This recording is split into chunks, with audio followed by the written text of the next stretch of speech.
இப்படி தொடங்குகிறது. ரப்பர் பந்து, மாடல் ஸ்கூல் மைதானம். 12 வயது நிரம்பியவன் 7ஆம் வகுப்பு படிக்கிறான். அவன் பேர் நாராயணன். தொலைத்த பொருளை தேடிக்கொண்டே இருக்கிறான். தொலைத்த பொருளை தேடிக்கொண்டே இருக்கிறான். அவன் பின்னோக்கி பார்த்தால் வயது 76. மகனுடன் அமெரிக்கா சென்றவன் அழுது பிடித்து சென்னைக்கு வந்தான்.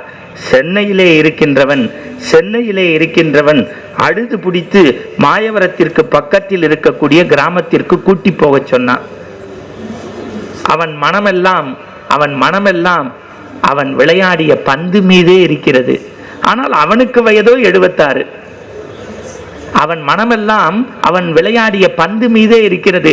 ஆனால் அவனுக்கு வயது 76.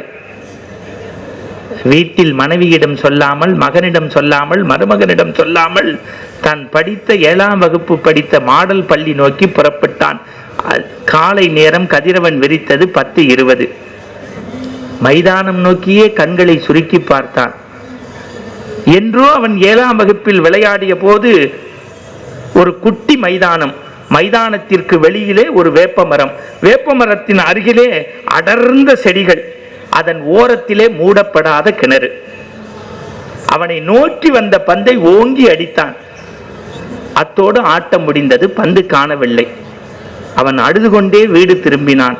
ஒன்று பந்து வேப்பமரத்தின் மேலே தாங்கி நின்று இருக்க வேண்டும், இல்லை என்றால் அந்த புதர் செடிக்குள் போயிருக்க வேண்டும், இல்லை என்றால் அந்த மூடப்படாத கிணறின் உள்ளே இருக்க வேண்டும், இல்லை என்றால் வானத்திலிருந்து ஒரு வண்ண தேவதை வந்து அந்த பந்தை கை நீட்டி எடுத்து கொண்டிருக்க வேண்டும்.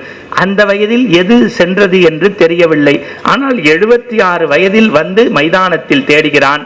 மரம் இல்லை, செடி இல்லை, கிணறு இல்லை. ஆனாலும் அவனுடைய பந்தின் நிறம், பந்தின் மீது பட்டிருக்கக்கூடிய அழுக்கு, இவையெல்லாம் நினைத்து நினைத்து வருத்தப்பட்டு பின்னோக்கி போகின்றான். மணி 3. எங்கு தேடியும் யாரும் தென்படவில்லை. ஒரே ஒரு ஓரத்தில் சுப்பிரமணி என்கின்ற ஊதா நிறம் போட்ட, பள்ளியினுடைய யூனிஃபார்ம் ஊதா நிறம் போட்ட சுப்பிரமணி என்ற 7ஆம் வகுப்பு இளைஞன் வந்து கொண்டே இருந்தான். தம்பி, ஏன் மைதானத்தில் ஏதோ செய்து கொண்டே இருக்கிறாய்? இல்ல தாத்தா, 4 நாளுக்கு முன்பு இந்த மைதானத்தில் விளையாடிய என் ரப்பர் பந்து காணாமல் போய்விட்டது. பந்தை தேடிக்கொண்டிருக்கிறேன். நாராயணன் வீடு திரும்புகின்றான். வாழ்க்கை முழுவதும் பந்து என்றால் தொலையும், பந்துக்காக நாம் தேடுவது மரபு. முடிச்சிட்டான்.